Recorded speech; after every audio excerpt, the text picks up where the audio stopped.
Ayan po. Okay ka na? Ano yung sakit? Nakakabalik. Kailan pa nangyari?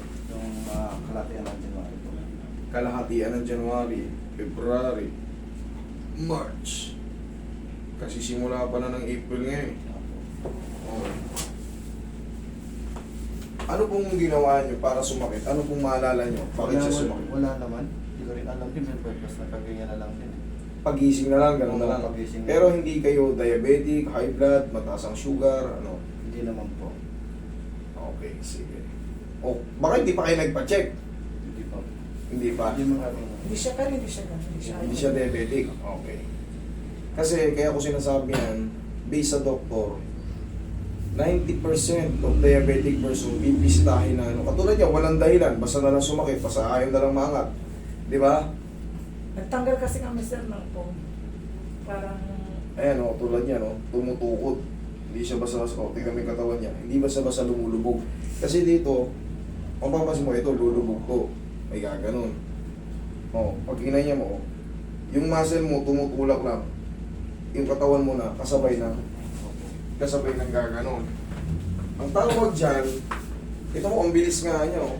Isa't kalahating buwan pa lang siya, pero aggressive na kagad. Ano na kaagad? Kumbaga, hapit na kaagad. Yung iba kasi may pain pa, pero kahit pa paano, sa dulo lang masakit. Kaysa kasi kalahati na kaagad, yung katawan niya uma-adjust na kaagad. Okay. Pero sana hindi kayo diabetic. Pero ang sagot din dyan, papawis lang. Mamaya tuturuan ko kayo ng exercise ito. Kasi yan, hindi pa yan mapiperfect paangat. Kasi, pag yan, pinilit natin angat, yung rotator cuff natin tinatawag, mapupunit yan pag pinilit iangat. I-adjust ko muna yung loob. Tapos in a few days, luluwag na yan. Okay? Hindi yan kasi basta-basta pinipuwersa. Para hindi ma-damage yung mga tendons natin at ligaments. Gradually yan, gagaling. Okay, sir? Medyo severe na kasi kagad yun sa'yo eh. Sa kalating buwan pa lang, naramdaman mo lang yung pain nung kalahating kalahati nung January. Pero may nangalay na yan nung una. Ngalay-ngalay mo. Oo. Kasi bibilangin din natin yun. Yung sumasakit-sakit siya, pero naangat pa siya. Pero, pag binilang mo na kasi yung hindi ka na maangat kagad, syempre magsisimula muna yan sa mga masakit ng konti. Ganon. Kasi napaka-aggressive dito. Alam ko na yung duration nito eh. Hindi pwedeng isa't kalahating buwan kagad. Severe ka kagad. Relax lang.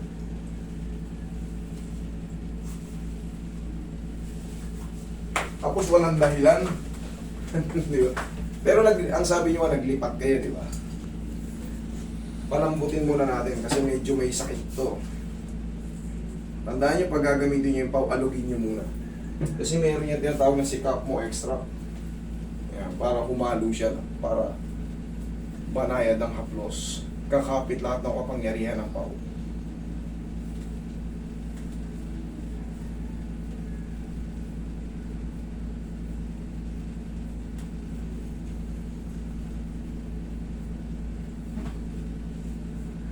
Nasasaktan ka sa ganyan din, hindi naman. Okay.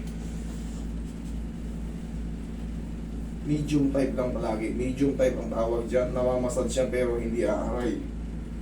Kasi pag hard yung, alam mo naman yung hard yung talagang dinudugog yung mga muscle.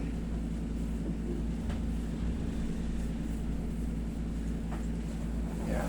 Alambot lang muna natin. Tapa ko sir.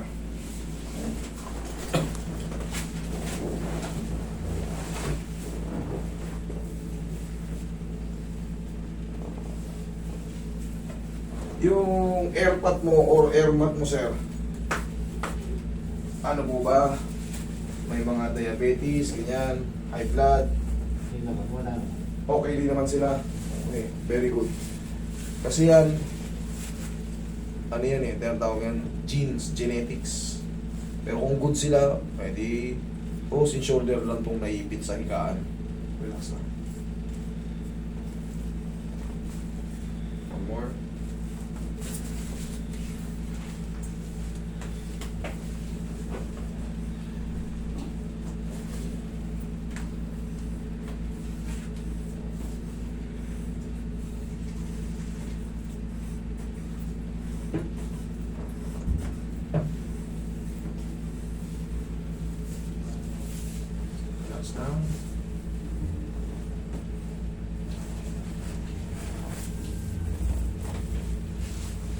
Ayos lang muna yung balakang na sir.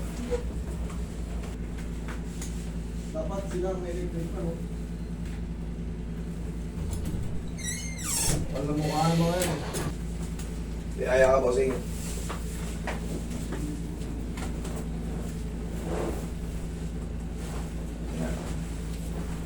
Pinindol niyo siya, tapos wala ka. Sige, lagay sa tiyan yung kamay. Yan.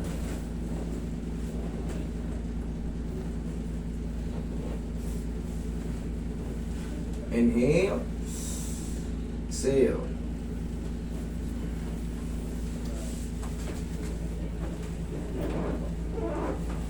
Ganun muna. Sir, nakapagbaon ka ba ng 10 kilo na sa loob? Siyempre, sama sa paano. Very good. Okay, opo. Ito na. Parang bumalik. Dito na tayo sa mini bed. Pinalambot ko muna para sigurado. Okay, akap natin. Relax lang ha. Kaya mo yan. Hindi na mo. Sikaw mo lang ang taar na yan. Relax lang ha. No! Kaya. Kaya. Kaya. Kaya mo saglit tayo. Kaya. Relax na to. Wala na ba na. Yan. Puhunatin lang muna natin palabas. Ha! Ganun mo lang yan. Kaya naman. Ano lang naman yan? 20 to 30 seconds. Yun ang kailangan nyo ma-overcome. Kasi, tatanggalin natin yung pagkapakat kasi kita nyo naman pakat kaagad. Pero, pagka ganun po man, mamaya, habang lumilipas yung mga minuto, mas kaya na niya yan. Mas kaya ng tabigin or mga lakasan ng exercise. Okay lang? Okay lang. Okay na. Sige. Last na to. Okay, relax lang. Thank you. Yan na yun. Tapos massage na lang ulit. O, nagbaon nga talaga to si sir. Kasi, kita nyo naman, hindi na milipit. O, sapat na yun. Tapos, tulungan mo lang muna ako mag-exercise ito. Kasi, iyang mga, katulad, kung mapapansin mo, may mga tumutubong parang lubog, angat, parang may nakadapang muscle na. Pero that's normal pagka meron kayong problem dito. Mag-i-irregular yung tubo ng muscle nyo. Kumbaga, magpo-form siya ng parang, bakit may ganito? Bakit may bukol? Bakit may lubog?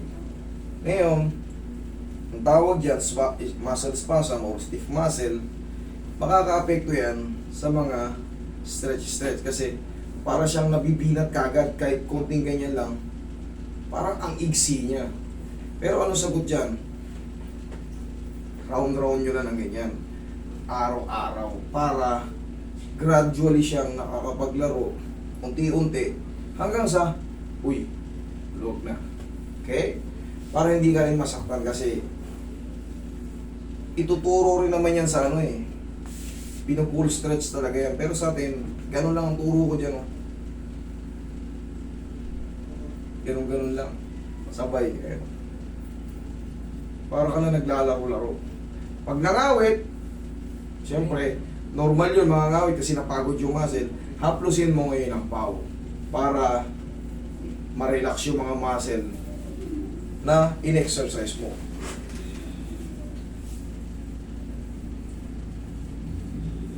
Roy, ito hindi na ito masakit. Relax mo lang katawan mo ha. Bring ang tissue. Tumudulas yung kamay ko. Yan yung gamit na. Yan. Panghawa ko lang sa kung lalabanan lang. Kaya naman, di ba? Wala, hindi na ito masakit. Okay, no. Ito na, hindi yung turo ko. Ganyan, no? Kaya, lakas ako. Kaya. Kaya. Ayan, no? Lakas na. Ngayon, kahit pa paano, aangat siya, pero honestly speaking, hindi pa siya perfect. Ayan. Ayan. Paano, kumbaga, Lawag na. yes. Pero, yun nga, sabi ko, honestly speaking, hindi pa talaga siya perfect. Kasi hindi ko siya pwedeng piliting talagang isagad ng angat na angat. Kasi mapupunit yung mga tinatawag nating rotator cuff o yung mga tendon natin na nakapalibot sa shoulder natin. So, ang sagot dyan, exercise. Tama, sir? Yan. O, kabila. Okay naman. O, ganito. Tapos yung ganito. O.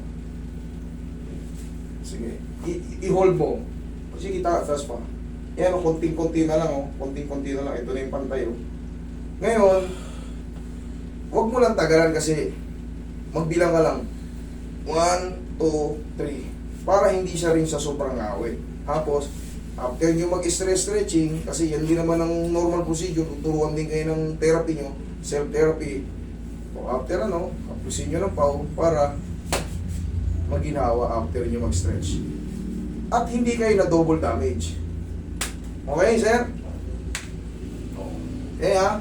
Ganun lang po. Thank you. Mas bearable na siya. Okay. Yun nga, ganun lang talaga. Kailangan lang gradually. Hindi pwersahan para ganun ka. Yan. Siyempre, hindi pa magdadalag yan. Yes. Pero pag tinulungan na siya, pansin mo, pag tinulungan ko na siya, mas maabot na siya ng diba? Gagaling ko siya. Pwede naman, tulungan mo lang. Huwag mo lang, pagka sinabi niya, aaray. Pag ganyan, kunyari, hindi siya umaaray. Okay lang. Okay? Pero, sabi ko kasi, luluwag din yan, kagaganyan niya araw-araw. Tsaka umaga sa hapon. Oo, ganun lang. Hanggat walang masakit, mas lakasan mo ng konti. Mas nagaganyan din ako eh. Yun yung dati na ganyan ako eh. Ang pinagapan ko, nandito ako eh. Tingnan mo, yun din yung turo ko eh. Okay? Sige sir, tapos bumili lang kayo ng pau, ha? Thank you so much.